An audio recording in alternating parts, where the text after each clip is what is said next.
Assalamu alaikum, brothers and sisters. Today we're going to talk about what happened in 9/11. Without going into details, let's keep this basic. There are many unanswered questions of the three skyscrapers on 9/11. One has to do with the intense heat and another uniform downward acceleration.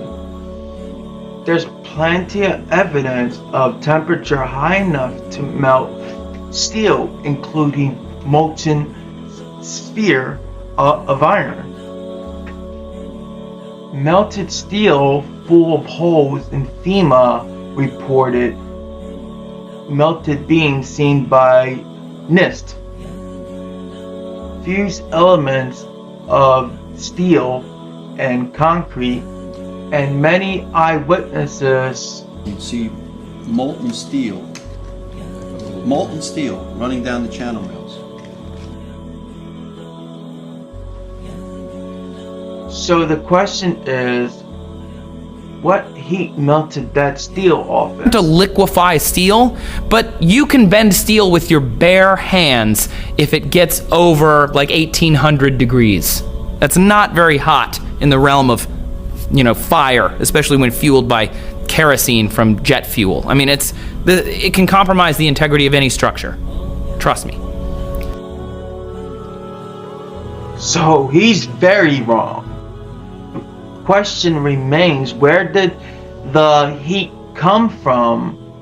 And any steel compromise would be up where the fires were sagging down, but not exploding outwards in a shower of dust. Others have posted experience proving obvious that if you heat steel red hot, it gets very weak. So I am taking time out of my busy day to try to put to rest one of the more moronic things I have seen on the internet lately, and that's saying something. Through my Facebook feed, I saw yet again that old tired argument, that question. Jet fuel only burns at 1500 degrees, and since steel melts at 2700 degrees, 9/11 was a conspiracy. I am so sick and tired of this argument. I put this in the oven. Now watch this. I'm going to take my pinky finger, half-inch solid steel. Check it out. It's a freaking noodle. Your argument is invalid. Get over it. Most people, and certainly thousands, architects and engineers already knew that they already knew this. So what can we learn from his experience if we apply it to the 9/11 towers? Well, if all the steel in the tower lobby was red hot and there was a horizontal force like a strong wind, the tower should have tipped over. But where was the heat was way up on the upper floor. Where was the heat? It was way up on the upper floor. The lower floors remained stone cold and very strong as people evacuated. How did the lower towers fall?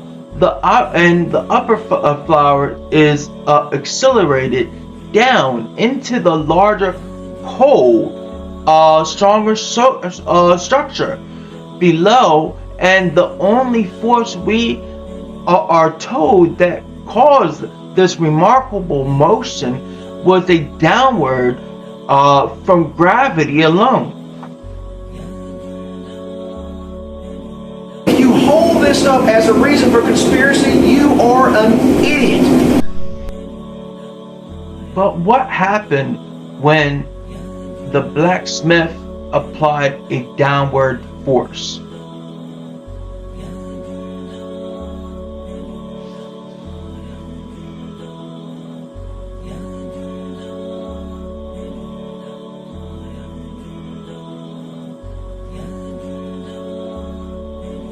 The steel rod didn't accelerate down like the top of the towers, and he's right.